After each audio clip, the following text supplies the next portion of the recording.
Good evening. My name is Ryan. Thank you for joining our live interactive telephone town hall.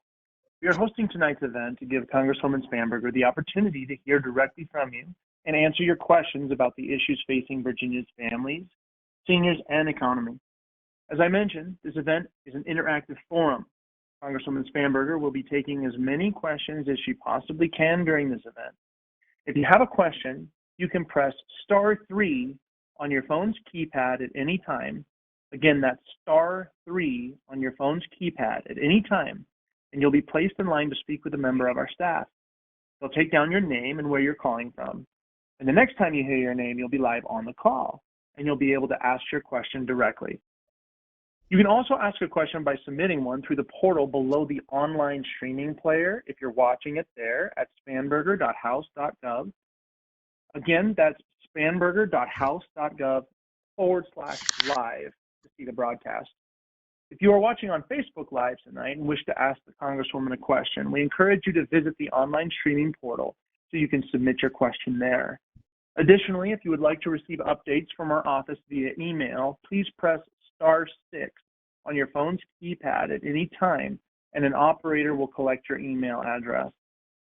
We could receive a lot of questions during the event tonight, so if we're not able to address all of the questions, just please call our district office at 703-987-2180 during normal business hours. Again, if you have any questions throughout the event, just press *3 on your phone's keypad at any time, or you can type them below the streaming broadcast. Now, please welcome Congresswoman Abigail Spanberger. Good evening. I'm Abigail Spanberger, and I am so proud to represent Virginia's 7th District in the U.S. House of Representatives. Thank you for joining us tonight. This event is another opportunity to talk about the issues facing you, your families, your businesses, your loved ones, and our communities. In recent days, I've heard from Virginia's communities loud and clear, and Virginians across the 7th District and beyond are concerned about the potential threat of a reckless, senseless government shutdown. We don't want political games and theatrics in our government. We want responsible governance. And Virginians know, frankly, from experience, all too well the dangers posed by a government shutdown, the dangers to our region, to our economy. Shutdowns are bad for Virginia. They're bad for our economy. They're bad for federal workers and government contractors and small businesses that depend on a vibrant workforce all around them.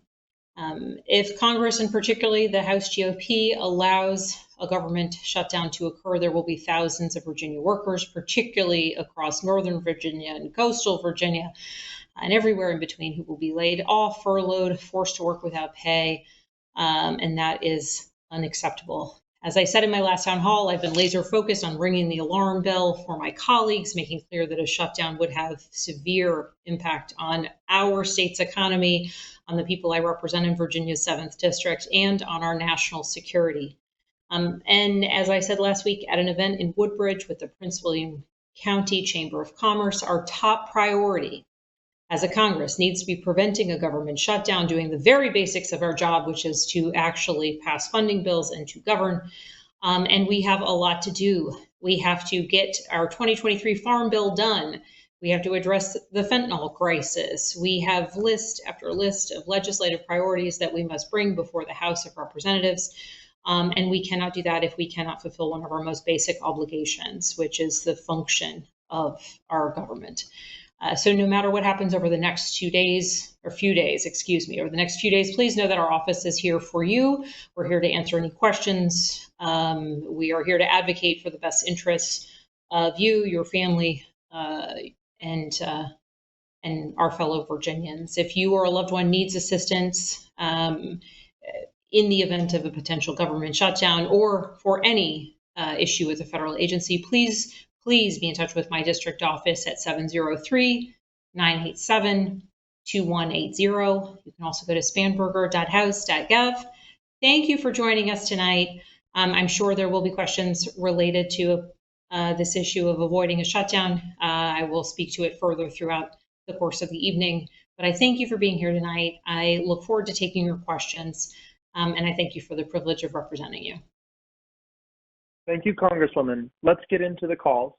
First, we're going to go to Keenan, but before we do, remember, anyone who's listening, if you just joined us, you can press *3 on your phone's keypad, *3 to get in line to speak with the Congresswoman. Additionally, *6 will help you sign up to give your email address to sign up for the Congresswoman's e-newsletter. So we will go to Keenan.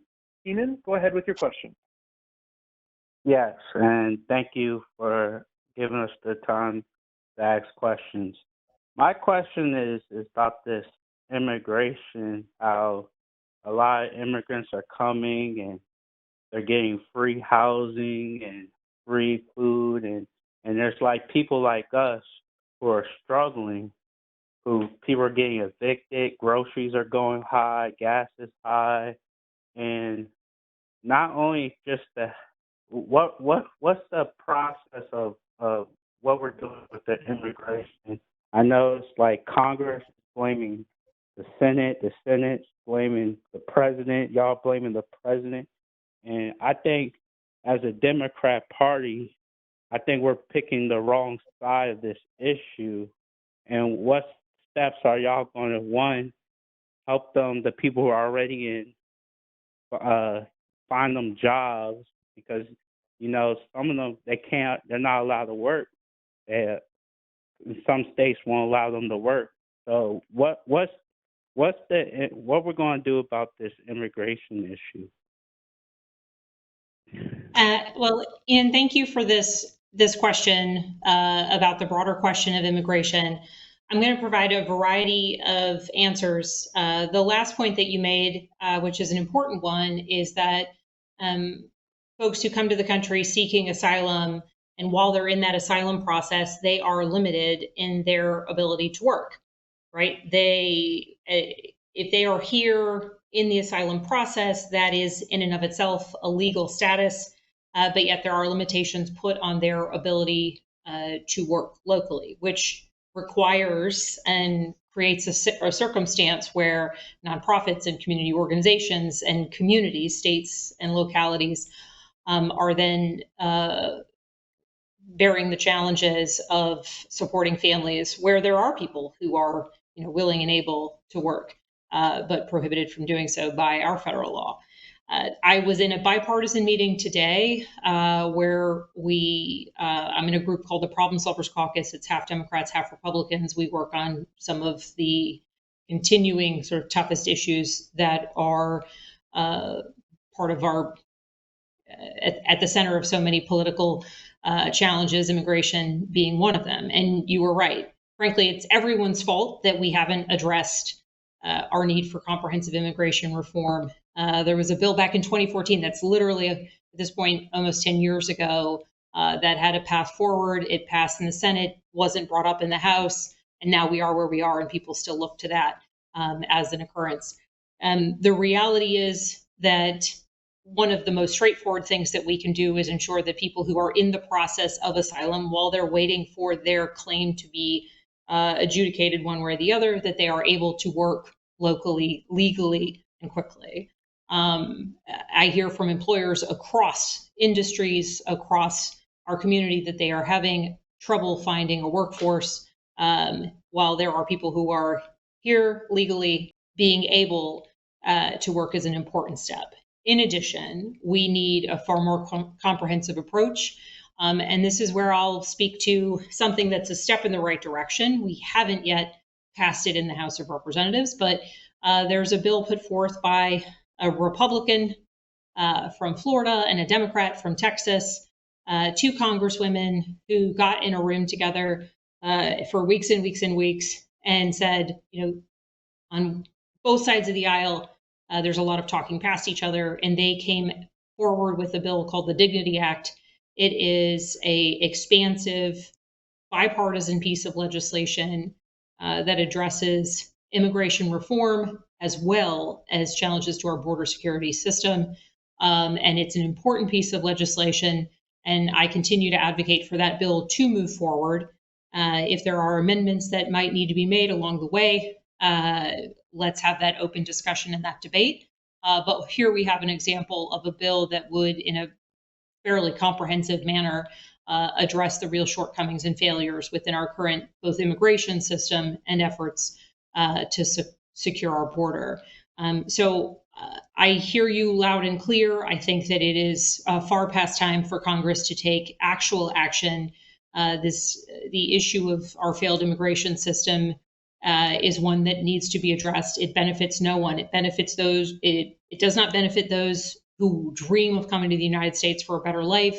It does not benefit the employers and communities that would otherwise welcome migrants into their workforce or into their communities.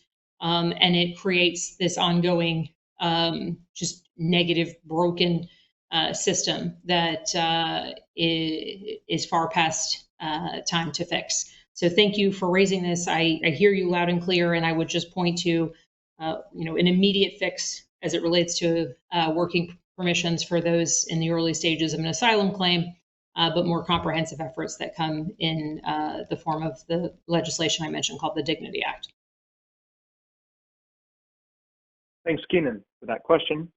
There's still plenty of time for everyone to press *3 to get in line to ask your question of the Congresswoman, if you'd like to.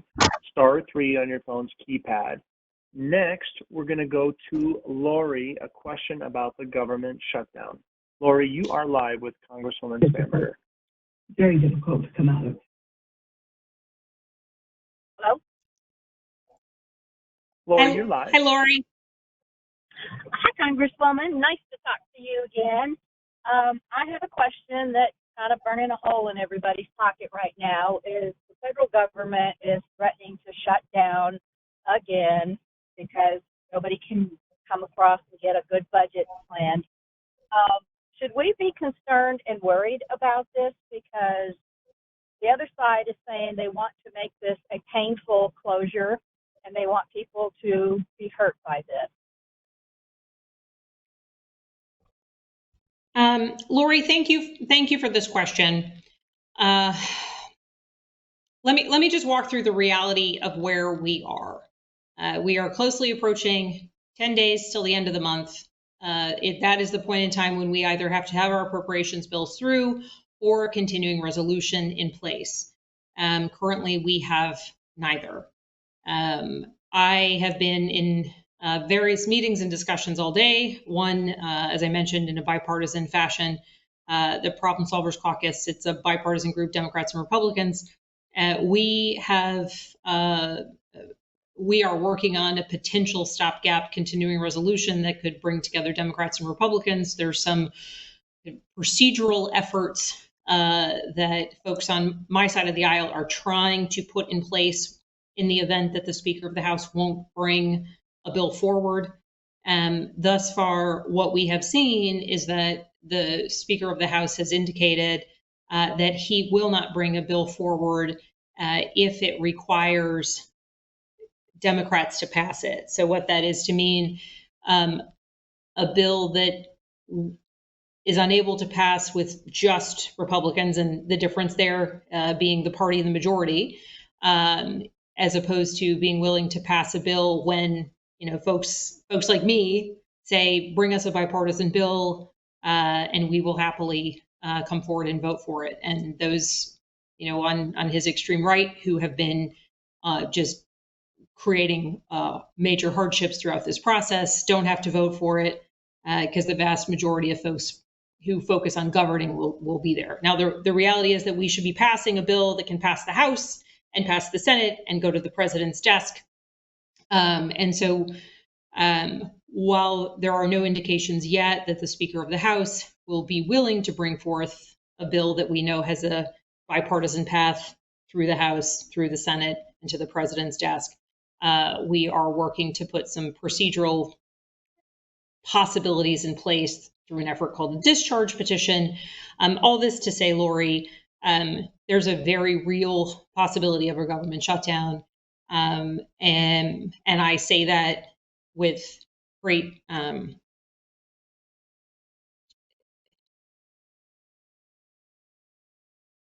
I don't even have the word for it. It is disgust. It is anger.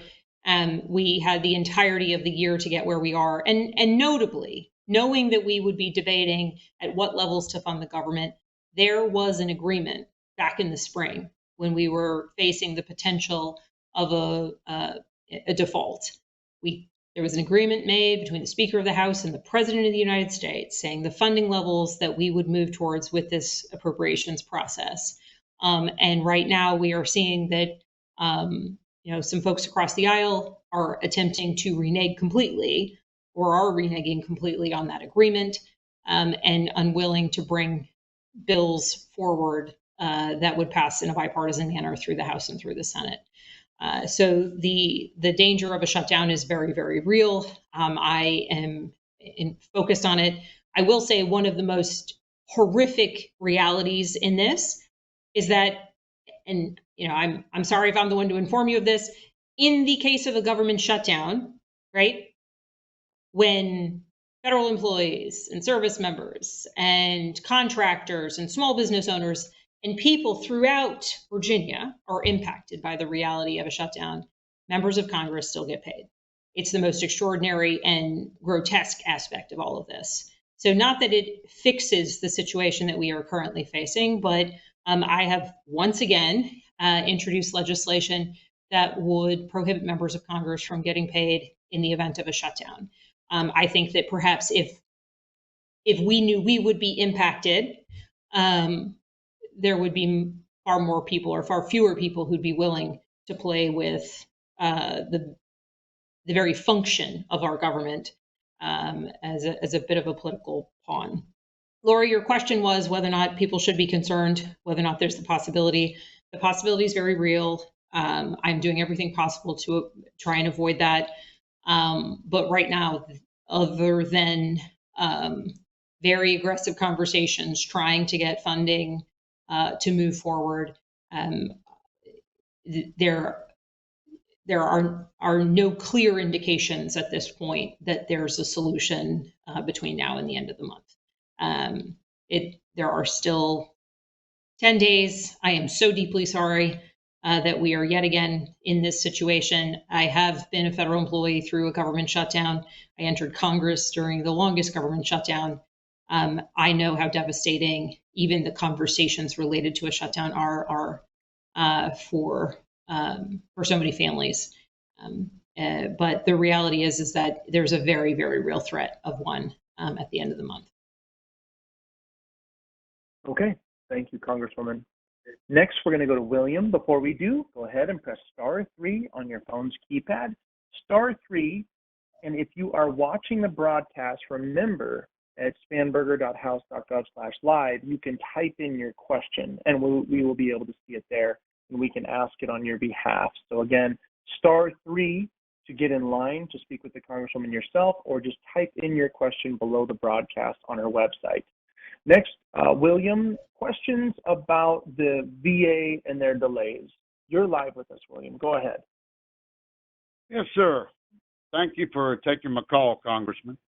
Woman, excuse me. I'd like to know why it takes so long for the VA to complete a claim. I mean, we have service members that are hurting and need to be taken care of, and the VA isn't doing it. That's my question. William, thank you for this question. You are highlighting a challenge that I have heard from constituents across the board. And in response to your comment, which we have certainly witnessed firsthand with constituents, I would say two things. One, for those who are filing a claim as part of the PACT Act, and so that is the Honoring Our PACT Act, that's the legislation that we passed that was signed into law, I was proud to vote for, related to toxic exposures that are impacting service members, be it from Vietnam, the Gulf War, Iraq, Afghanistan. That process, we know there are challenges in filing the paperwork as part of that process. We are here to assist. I welcome anyone who might need assistance with that process to be in touch with my office. But that is a new process, one that has been facing challenges. And we are hearing from constituents. We are trying to push the VA to move more efficiently with those claims. That's one element of my answer. The other element of my answer is the regular inquiries or requests for assistance that might be going to the VA. So more traditional, not toxic exposure related, more traditional disability claims, more traditional, requests for lost paperwork and the like. There continues to be, ebbs and flows in what we're seeing. And this is a place where if you have filed a request or paperwork with the VA, if you haven't heard back and have questions about what this process is, I welcome anyone to be in touch with my congressional office or district office. We can be of assistance. We can file an inquiry. We can't impact ultimately, the results of what may come, but certainly we've had tremendous success in being able to kind of shepherd constituents through a process that is, at times takes far longer than it should. So, William, I hear you loud and clear. We've been in regular touch with the VA, certainly in providing assistance. And I would also mention that this is yet another reason why we must avoid a government shutdown, because every claim that has been filed with the VA, every need for assistance through the VA will be impacted in the event of a government shutdown. And that is yet another element of hardship that I am working to avoid in trying to ensure that we do not see a government shutdown. Okay. Next, we're going to go to one of our online questions. Again, *3 on your phone's keypad, or for those on the phone listening, and then those watching the broadcast can do exactly what it looks like Miss Melanie typed in here. So Melanie's question, Congresswoman, is, what steps are you taking to work on limiting gun violence caused by assault-style rifles? A ban would be ideal, in her opinion. What barriers do we face to get that type of legislation passed? Thank you for this question. Related to gun violence prevention, the question is, what am I doing? So I'm going to speak a little bit about what I'm doing currently, what I've done in the past, and what I'll continue to do. The issue of gun violence is one that is pervasive within our communities, whether it's just the concern that exists given the reality that week after week our children continue to endure active shooter drills at school because the threat of gun violence in school is so real, whether it's the honest fact that far too many Americans have died in bars and restaurants and parades and churches and synagogues and movie theaters and malls, all while going about their day-to-day lives because of gun violence. We also know that far too often unsecured firearms can be used to accidentally or intentionally cause harm, and that a firearm in the hands of someone in crisis can be deadly, oftentimes for themselves, oftentimes for others around them, for the law enforcement officers responding, or for individuals they may encounter. Your question was specific to assault-style rifles. I am and have been and will continue to be a supporter of banning the production of assault-style rifles. When the 1994 ban was put in place for a period of 10 years' time, the data are clear that this had a positive impact and an important impact on saving lives. I continue to support that legislation. I continue to co-sponsor that legislation, and I have voted for it when it has come to the House floor. Additionally, there are other legislative steps forward that we can take. Bipartisan background checks. So this is a simple one. This is a bill led by a Republican in the House of Representatives that has passed the House before. I co-sponsor it. And this is simply saying that the background check requirement that exists at federally licensed points of sale, that's your Walmart, your Cabela's, right? Federally licensed point of sale should exist everywhere. So if you are selling a firearm with certain exemptions for family to family sales, etc., that you must undergo a background check. It is ensuring that the law is, in fact, without loopholes that we know have been exploited by criminals or by those who wish to do harm. That's a bill that we have signed a discharge petition. It is literally sponsored by a Republican colleague from Pennsylvania. The discharge petition means that if 218 people sign it, it can get forced to the floor regardless of whether Speaker McCarthy would want to bring it. So I'm working on that. I just signed a discharge petition also to bring another piece of gun violence prevention legislation to the floor. This one is called Ethan's Law, and it relates to safe storage practices because far too often, particularly young children, are victims of gun violence when firearms are left irresponsibly stored or kept in homes. And this legislation is very straightforward legislation that would save lives. I also support limiting magazine capacity. As a former federal agent, when I carried a firearm every single day under that 10-year period of time from 94 to 2004, my first magazine said for law enforcement use only, because we had magazines that were not available in the open marketplace. And so not only are the data clear that when magazine capacity limits are put, or capacity limits are put on magazines, that the number of fatalities in a shooting event declines.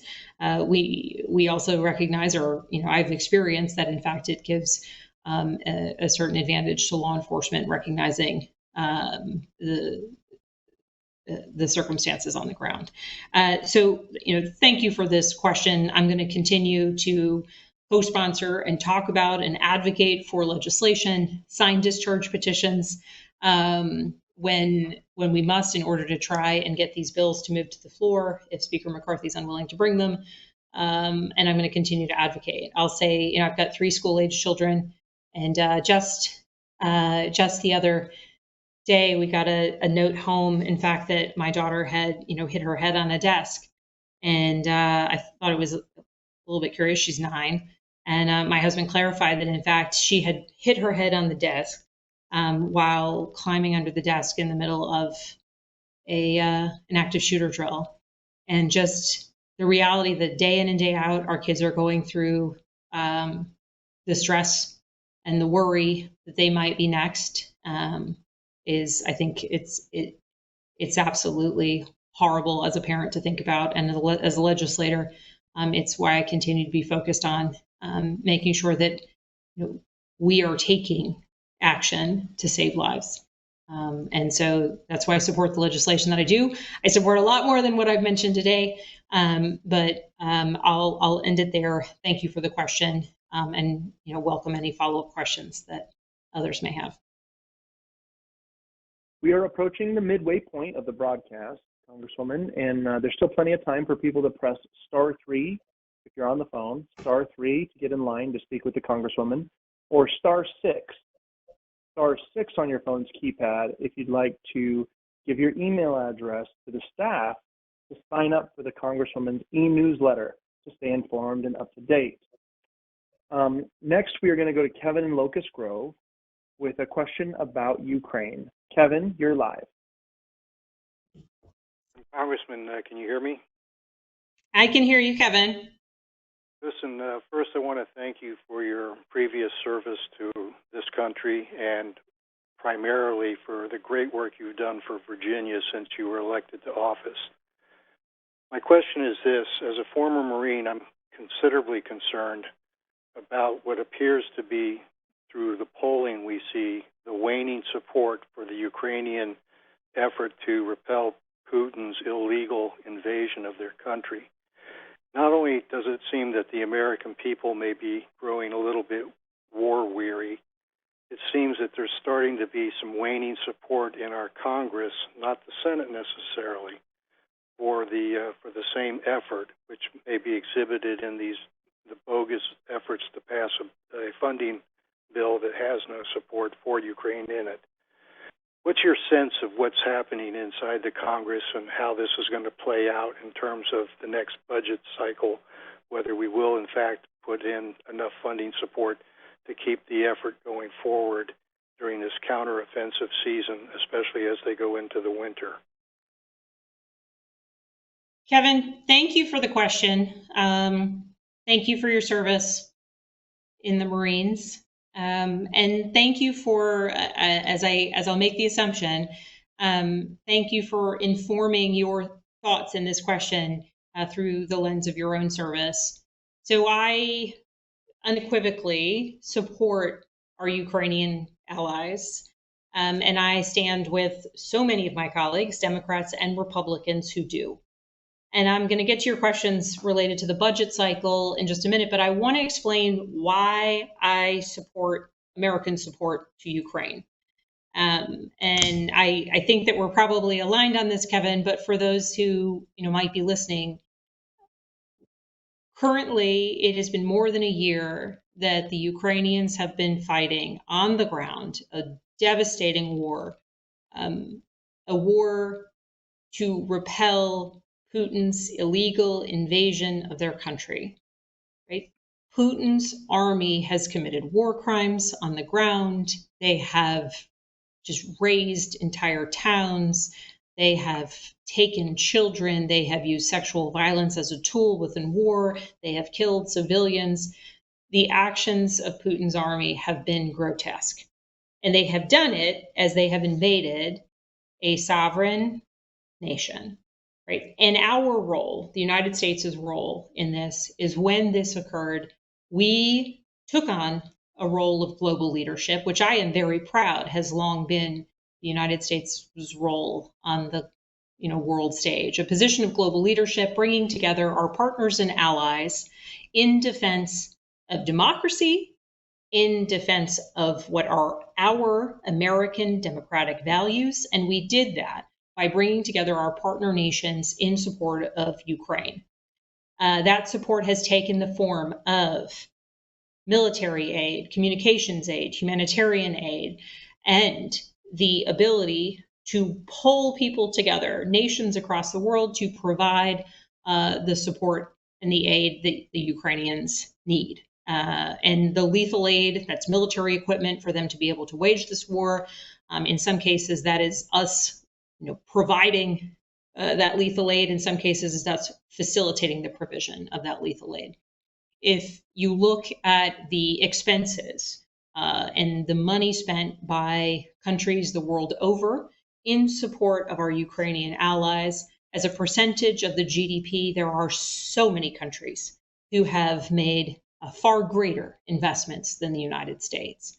And so I say that not because I'm questioning what we have provided, but to say we are not alone in our efforts to support democratic values. We are not alone in our efforts to push back on Putin's horrific war of aggression in Ukraine.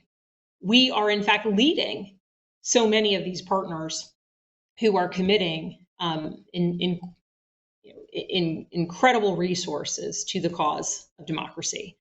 And from an American perspective, right, at the end of the day, while I am proud that we are supporting our Ukrainian partners in support of our shared democratic values and consistent with American values, it is also in our national interests, in our own national security interests, to support our Ukrainian allies and make sure that they are the ones who defeat Putin's army, right? That, from a strategic and national security standpoint, is to our benefit. Because if Putin is permitted by the rest of the world to overtake Ukraine, and when I say permitted by the rest of the world to overtake Ukraine, I mean because we are not supporting them and giving them the tools for them to fight the war, right? For them to have casualties on the battlefield, for them to be able to repel their Russian offensive efforts.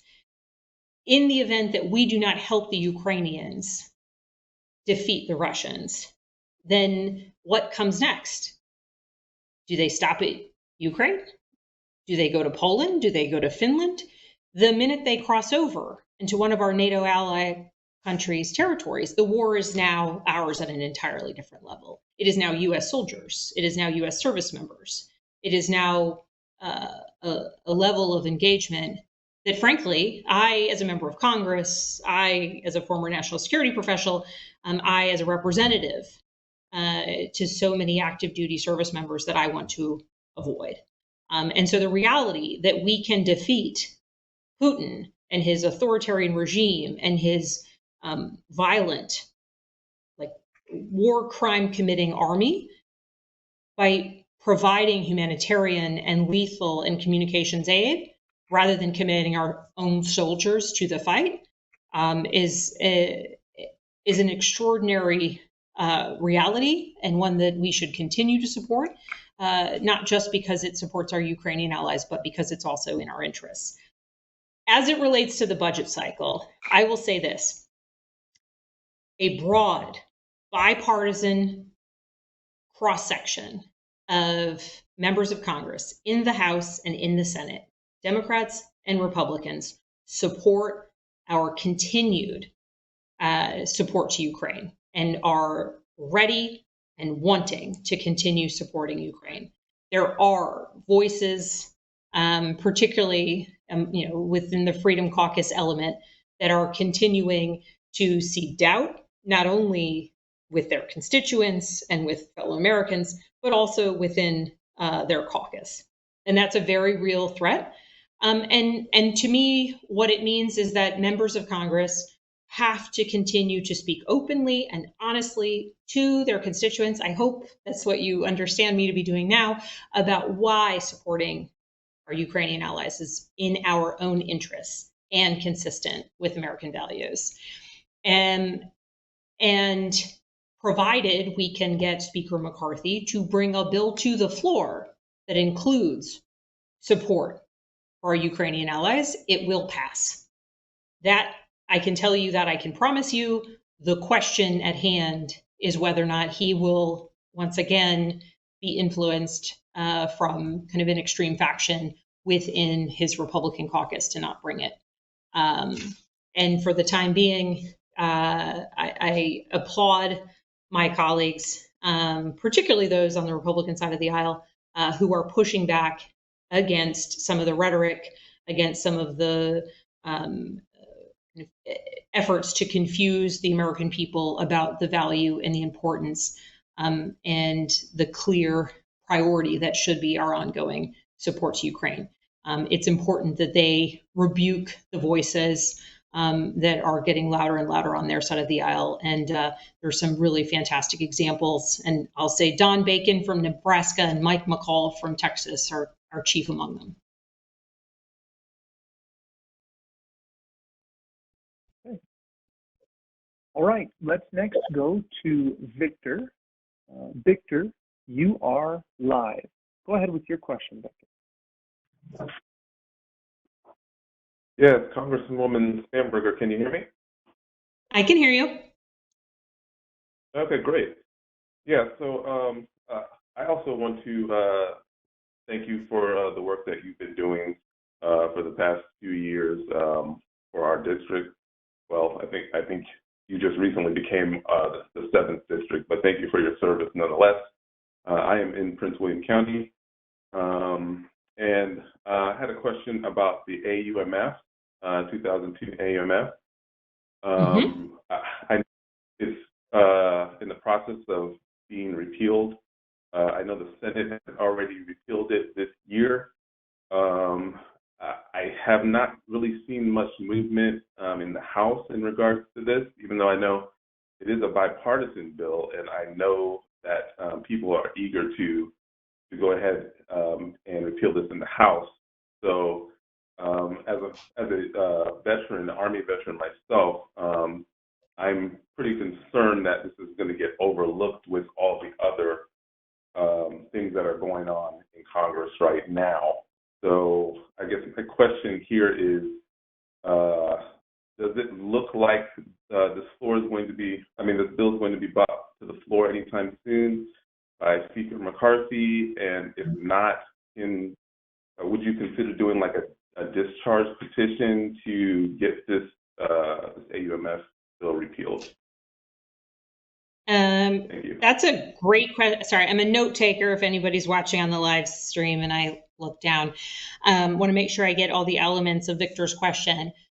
Victor, thank you for your service in the Army. I'm going to just do a couple background bits of information for anyone who may not be familiar with the discussions of AUMFs. So an AUMF is an authorization of use of military force. And there are multiple AUMFs that are still active, one from 1956, one from, I guess, 1991, one from 2001, and one from 2002. I have advocated for the repeal of all of them except 2001, and what would be a much longer effort to revise and replace the 2001. So speaking specifically to the 2002 AUMF, this is the authorization of use of military force that authorized U.S. military engagement in Iraq. It is a very short document, and it makes clear that it is authorizing the use of military force against Saddam Hussein's Iraq. Saddam Hussein's Iraq does not exist anymore. That military endeavor has come to an end. The goals stated in the AUMF have come to an end and are now moot and overtaken by events. And it's incredibly important that we repeal AUMFs that are no longer anything close to necessary. And I say this for a very clear reason, because we currently have an authorization that if a president chose to use it, could be used to put service members into armed conflict because of these open-ended, still in existence authorizations of use of military force. There's some confusion, so I will just mention it for those who might be listening other than Victor. There's some confusion and conflating of the 2002, which is Iraq, and the 2001, which is the authorization of use of military force that authorized force against those who planned, perpetrated, facilitated the attacks of 9/11 and the groups that have been born out of the original Al-Qaeda. That is why that one needs to be updated. It's been more than 20 years, but still must, from my perspective, remain in place in a much more updated and current form. There's a couple of problems here. Members of Congress, we have the responsibility to vote on these authorizations of use of military force. The fact that it was more than a generation ago that we authorized use of military force means that few people who are in Congress today are accountable for the decisions that were made by the Congress 20 years ago. As it relates to the 2002, that's the Iraq AUMF, Victor is correct in that the Senate voted to repeal that. The House has previously voted to repeal it as part of the amendment process to the National Defense Authorization Act, but we've done that in prior Congresses.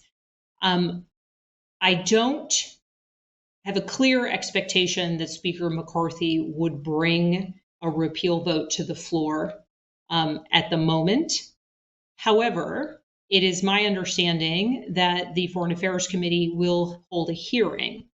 Next week is when it is, to my knowledge, scheduled for to discuss the authorization of use of military force, the 2001, 2002, and it would be a great possibility that after that hearing, we could potentially see movement. Again, this is the issue where if there was, because we've seen it before, if the Senate's repeal bill and our House version of the repeal bill were to come to the floor, it would pass with bipartisan support. It's a question of whether the Speaker would bring it. A discharge petition is possible and could be an avenue by which we could bring that forward. But I think that we'll potentially know more about the inclination of House Republican leadership in, certainly after next week's hearing in the House Foreign Affairs Committee. But it is important that we repeal these old AUMFs that are no longer necessary so that they may not be used incorrectly by administrations into the future.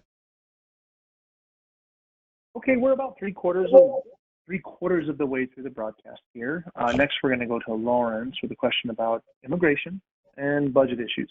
But first, there's still some time. Press *3 to get in line to speak with the Congresswoman. *3 on your phone's keypad, and try to press *6 now if you'd like to sign up for the e-newsletter.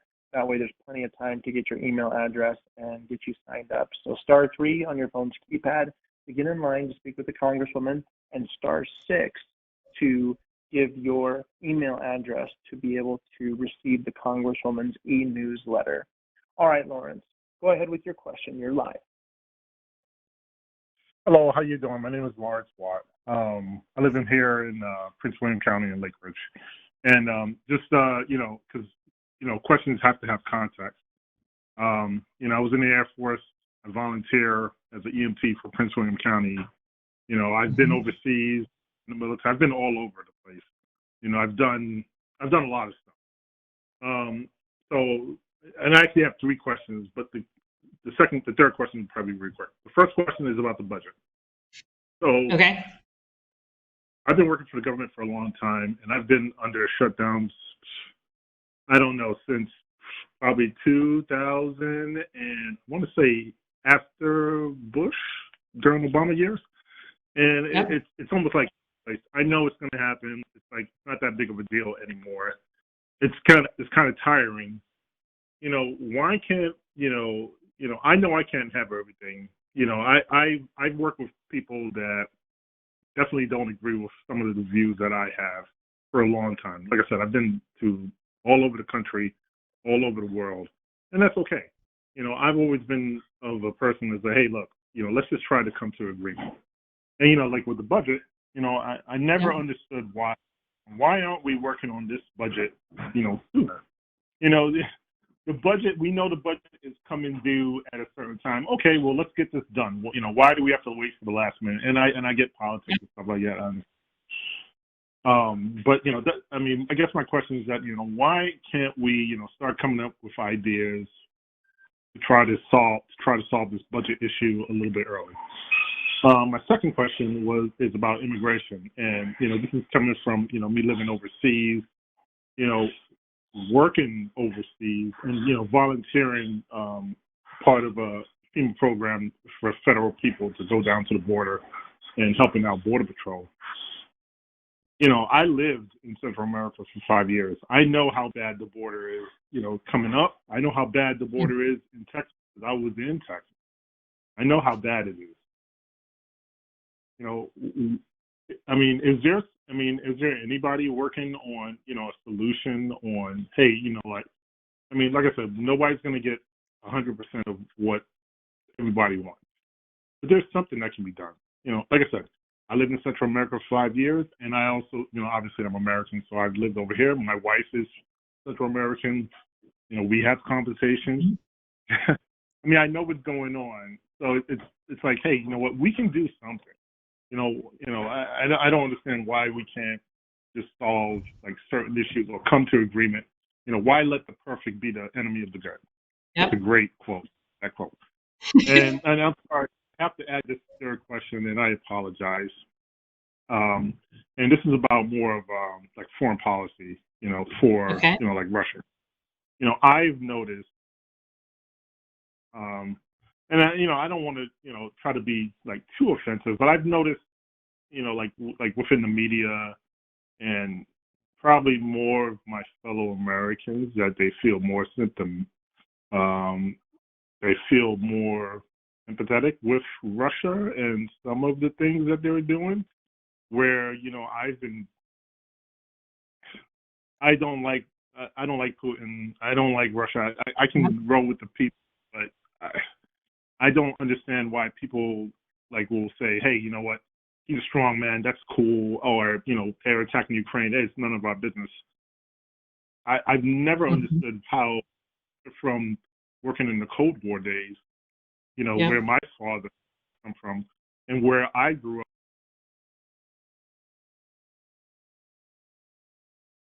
up. Oops.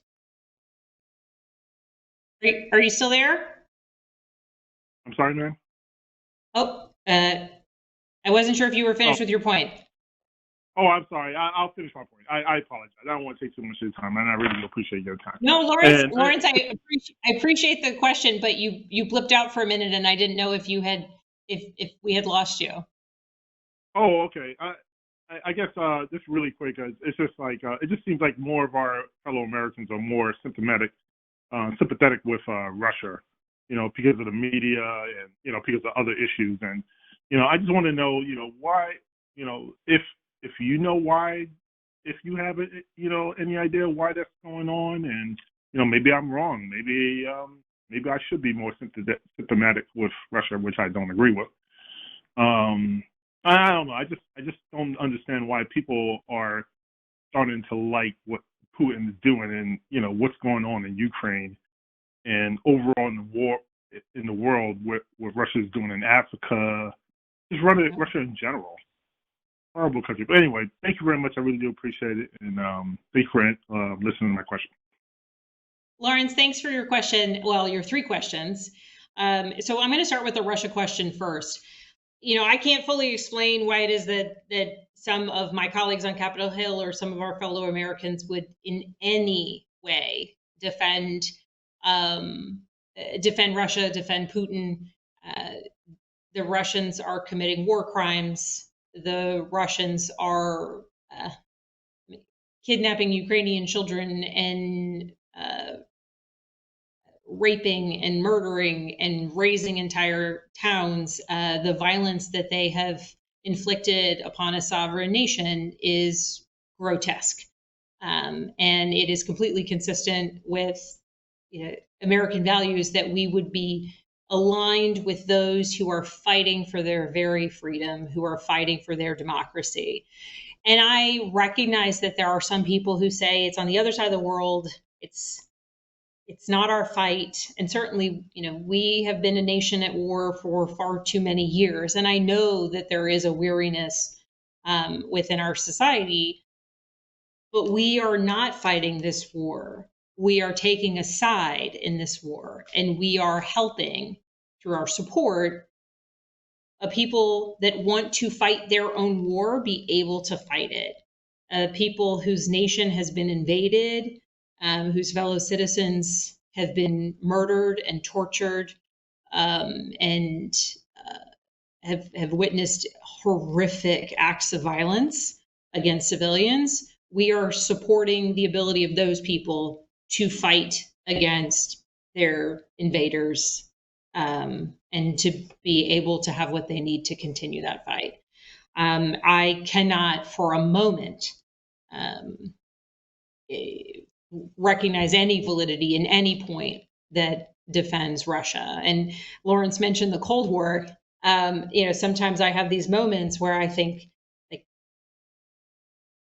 do we not remember the Cold War? Vladimir Putin wants to see the demise of the United States of America. And from an American standpoint, we should be aligned with those who are engaging and working and fighting to defeat Vladimir Putin and his efforts to lead Russia offensively against Ukraine, and then certainly in a way that is contrary to American values. The part of the answer here is Russia continues to engage in tremendous amounts of propaganda. And I know that is something that, it's a reality that many people find off-putting, to think that Russian propaganda might be reaching our communities, but it's true.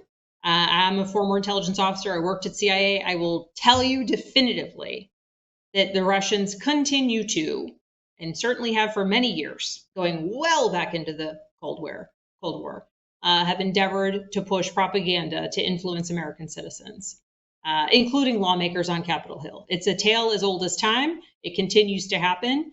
And that is part of the reality on the ground, that they are trying to spin a compelling story to attract support or sympathy from Americans. And in some cases, they've been successful in doing it. Lawrence, I'm glad that you are continuing to raise this issue. And certainly I hope among your peers and neighbors, you're continuing to make clear, certainly I know I am, why our support for the defenders of democracy, in this case the Ukrainians, is vital. Certainly not just to their own survival, but to our own democratic values. The question of immigration, just to touch on this again, and I mentioned it very briefly in an answer to Keenan's question, what can be done in border security? And I would first just start by saying I'm a former CIA officer, worked national security, used to track drug cartels and their movement through Mexico and Central America, was a former federal agent before that, and I worked narcotics cases. And we must take action in a comprehensive way to secure our border and reform our immigration system. We have passed some legislation, and it is not nearly enough, but yet I will still speak to it. I have led legislation that was bipartisan and signed into law by former President Trump, bipartisan and signed into law by President Biden. But the piece of legislation that I mentioned earlier, the Dignity Act, that is co-led by a Republican Congresswoman from Florida with a Democratic Congresswoman from Texas, has as components of this more comprehensive bill funding for border security, infrastructure, and equipment, right? The security of our border could be heightened through investments in infrastructure and equipment. We have to be able to detect when people might be, individuals might be trying to smuggle people or drugs or illegal items across the border. We have to increase personnel. That means funding for additional U.S. Customs and Border Patrol officers. We have to make investments in our ability to process those who have a legal right to file for asylum. We have to have a much clearer vision and view and honest assessment of what are the threats at our southern border and our northern border. And we have to have a border patrol that is focused on creating a long-term strategic plan and a Congress that is working right along with them to ensure that they have the operational funds and the personnel in order to actually implement it. We have to strengthen our port of entry infrastructure as it relates to drug trafficking. The vast majority of drugs that enter our country, they do so at ports of entry. And so ensuring that we can modernize our ports of entry and our ability to detect any illegal items, speaking specifically of fentanyl as an example, is incredibly important. And so these are just very broad elements, right, that come down to Congress being Congress taking the threat of where we are seriously and being willing to move forward. The reality is that Lauren said, don't let the perfect be the enemy of the good.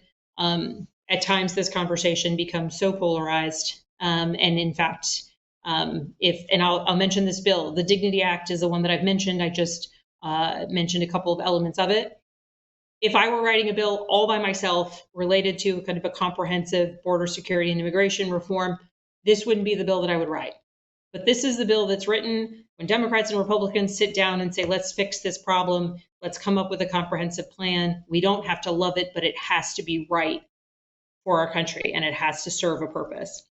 And far too frequently, particularly on issues that can be highly emotional and highly polarizing because, it's a political cudgel at times to talk about issues of border security or talk about issues of immigration reform. So it is, yes, Lawrence, I acknowledge the situation is bad. I acknowledge that we need to make comprehensive changes. I've told you what I support, and what stands in the way of that is whether we can bring such a bill forward. And right now Speaker McCarthy's in charge. I don't see him doing it. But speaking very honestly, Speaker Pelosi was the one bringing the bills for the prior 4 years. And this legislation, while not written at that time, certainly there could have been opportunities to bring other ones as well. So this is a problem that continues on both sides of the aisle. And it is one that must be solved when people are willing to come together and work on it. And the last question about the budget, Lauren said, it's not, we know this is going to have to happen. I will say, I have been in Congress for a number of years, Lawrence. You live in Prince William County, so I am new to you as your representative. But the most infuriating and enraging element about Congress is the inability to keep a calendar. The fact that year after year we act surprised when September 30th arrives and we pass continuing resolutions or omnibuses is something that continues to astound me. But it is the reality of how this place functions or is not functioning. I will say in my first 4 years in Congress, this being my fifth, we had, of our 12 appropriations bills, in I think the fewest that we had passed by the end of July was 6, and in some cases we had more than that. When we left in July for the August district period, we had only passed 1. So there are some real challenges. There's some fractures on the Republican side of the aisle and efforts to kind of fight even within the Republican caucus, which, given that Speaker McCarthy is the one charged with bringing bills to the floor, creates additional challenges. But yes, you are right. This is an annual event that we know we have to do, which is fund the government. And I sincerely want to see and continue to advocate for and believe that it's best serving the American people if we actually follow the deadlines that are set forth. But I hear you. I agree with you completely on the challenges that we're facing, and am working very, very hard to try and get the government funded, certainly by the 30th in the form of a continuing resolution, and then ultimately by the end of the year in the form of individual appropriations bills or a larger omnibus. Congresswoman, I'll pass it over to you closing remarks after these 2 bits of housekeeping business here. But as we're coming to the end of the live event, we just wanted to thank the constituency for taking the time to join us.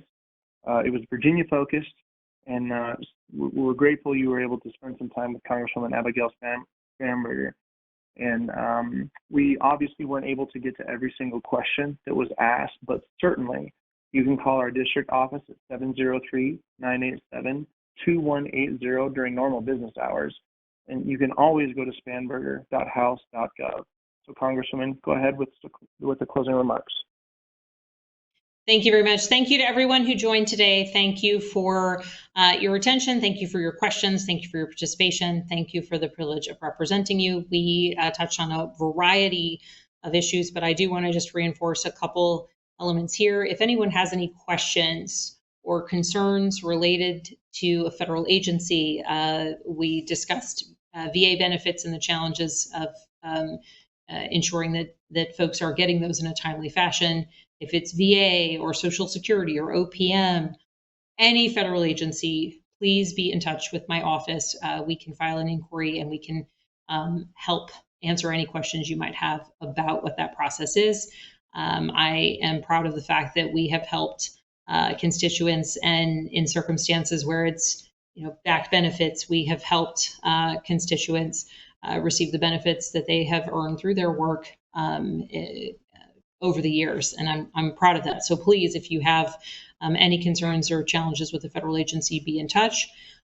For those who would be impacted by the very real threat of a shutdown, I just want to once again tell you that I am doing everything we possibly can to avoid a government shutdown.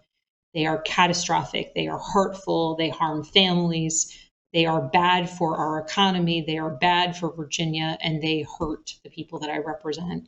I came to Congress during the longest government shutdown in history. I worked at food banks during hours set up just for federal employees. It is shameful. It is an absolute abdication of our responsibility of members of Congress, as members of Congress. And I am committed to doing everything possible to push bills that can pass the House, the Senate, and get to the president's desk. If anyone has any additional questions or if we can provide any additional support, please be in touch with my office.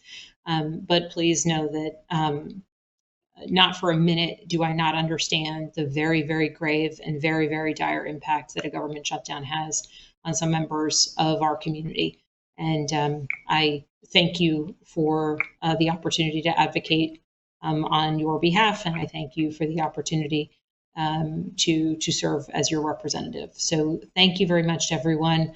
Have a lovely evening. Thank you for spending a portion of it with me. And again, any questions, please be in touch with my office and we will look for ways to help. Thank you so much. Have a good evening.